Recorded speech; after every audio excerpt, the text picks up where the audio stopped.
peeing. They went to knock it and there was a protected bird nesting in it and they had to wait till it went, and then it spent so long there they just left it. So this area here, we used to make coal gas here. And one of the lessons we learned from the guts of a century of production of coal gas is that one of the byproducts is chemicals that we let seep into the soil, and that poisoned the entire area, the soil in this whole area. And we technically couldn't build on it. People are a bit tetchy about that.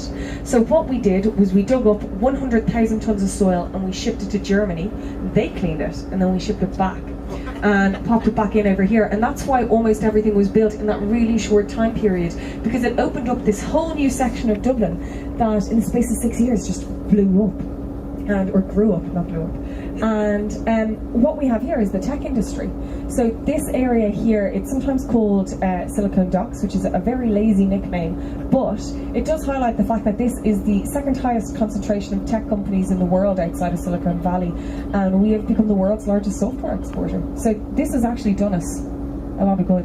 I think when people sometimes think of industry in Ireland, they sort of think of like someone who looks like Orla digging in a field somewhere, but it is tech. Over to the left, I've talked a lot about the kind of form of the Samuel Beckett Bridge, but it is functional. It opens, and over to the left you'll see it only touches the water just there. That's because it swings open on a pedestal. It swivels open. It takes 4 minutes to open. When it gets moving, it moves at a lick of pace. And actually, how they put it in is one of my favourite things, because can you see the watermark, the kind of scum line, for want of a better word, where the water is at high tide? What they did was, because the tide rises and drops by 4.5 metres, they built the whole upper half of the bridge in one piece in the Netherlands, sailed it to Ireland, sailed it up the river Liffey, and they waited till the tide was at its highest, and they positioned the bridge on the ships over the pedestal. Then as the tide went out, the bridge slowly dropped into place. So what they used was machinery to kind of maneuver it, but they didn't need any heavy lifting done by machinery. That was all done by tide. It's such an engineer's way of solving a problem. It's really clever. It opens every third Tuesday of the month. It's supposed to. Sometimes it does, sometimes it doesn't. We play it a bit fast and loose with that. These are the two best remaining examples of Victorian warehouses we have left in our city. To those Dubliners who have noticed these white walls, they probably aren't the most beautiful thing I've ever seen, going up over the past couple of months. They're flood defences, and people have been wondering why we would only bother putting flood defences on the south side and the poor old north side is left undefended. The quay wall on the north side, it fluctuates, but it's usually between 1 foot and 2 feet higher than the quay wall on the south side. So very consistently, the river will always burst its banks south. So it's essentially, think of it as 50% off flood defences. Our ship is coming up. The Jeannie Johnston, just so you know, up here on the right, it is a replica, but it's made entirely out of wood, and that's what all the scaffolding is about, because if you leave wood on water, it rots. So we're replacing big chunks. We've totally replaced the stern, parts of the keel, a big chunk of the starboard side, and we're replacing the mast. And that is just to make sure she stays afloat, not just as a museum, but also as Ireland's only training tall ship, which is pretty important. Can you guys see those houses that look like shells? They're just the facades, really. They've got kind of the open windows with the wood in them. They're Georgian. They're two. It's a terrace of two Georgian terraced houses. Have you guys seen many of those around Dublin? Probably. We are a Georgian city. We've got 5 Georgian squares. Georgian houses in Ireland are ridiculously heavily protected. So those have fallen into incredible disrepair, but even though they were an absolute mess, they are not allowed to knock them. The facade, and as much as they can save of the inside, has to stay. And the reason is we went through a period called Georgian collapse in Dublin. And Georgian collapse, when you talk about it, it sounds like some kind of economic problem. It is the literal collapse of Georgian houses, because those Georgian houses were built at a time when Dublin's economy was doing pretty well, and the elite in Dublin were living the high life. And then in the 1800s, a lot of them left when the Parliament was taken out of Dublin and we were ruled directly from Westminster. All the wealthy people left, and those houses became tenements. So you could have up to 10 families living in one terraced Georgian. It was not a shocking situation if 100 people, so 10 families of kind of in and around 10, were living in one of those houses. Because of that, they became damp, they weren't well cared for, and around the kind of 50s through to the 70s, they actually started collapsing in the city. It became such a problem that over in Mountjoy Square and Parnell Square particularly, they started using those Georgian squares to film movies about Blitz London because they fell into such disrepair. And then in the 80s and the 90s, when money started to come in, the government protected them really heavily. And a lot of them, particularly around St. Marian Square, have been renovated and protected because they kind of realised that they're really important now. Georgian collapse is over. That bridge there, that's a Scherzer. That bridge opens. The way that opens is there's a big empty tank at the top. There's two big empty tanks actually. And to open that bridge so boats can get under it into the Royal Canal, they pump water into those tanks. And when they're full, because of the angle they're at, the bridge just tips up onto its bracket, rolls up, and boats are able to get in and out underneath.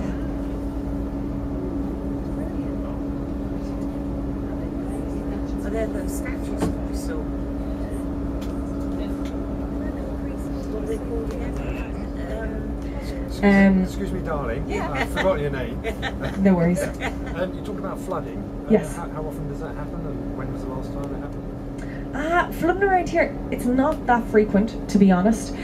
What you will see is, so at the Customs House, when you look along, you can see the original quay wall, like this one. As we go further into town, you'll see the top half where the black railings are. They've actually, in some places, built a further wall up because there was several instances of flooding, and it's just easier to build a wall than to pay for damage, it turns out.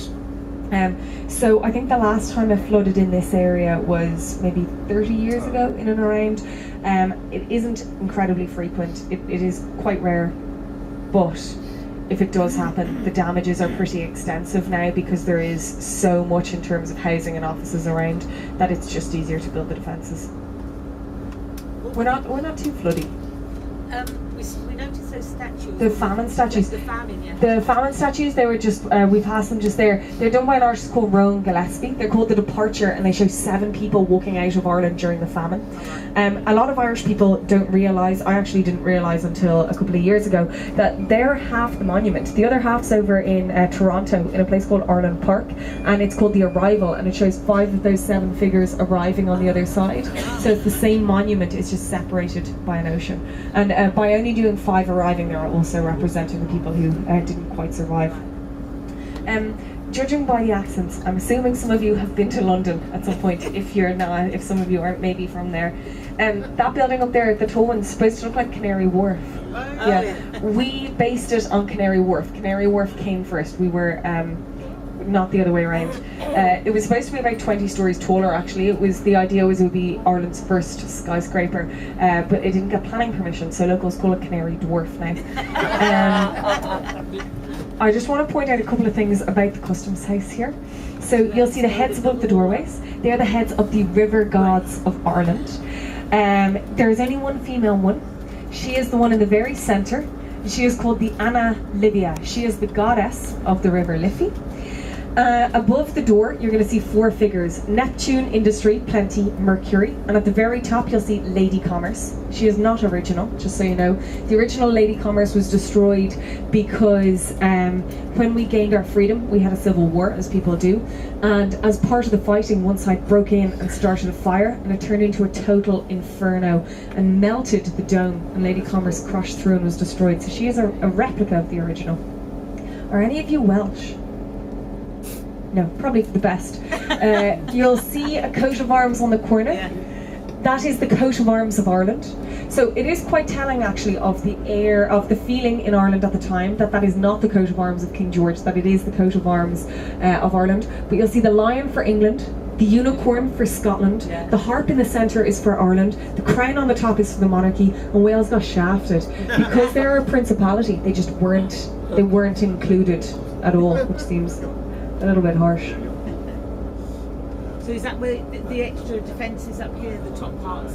Yeah, you can see that change in brick, and that is where the defences would have been, because basically it was all open the whole way up, because then ships could dock and people could just step directly off them.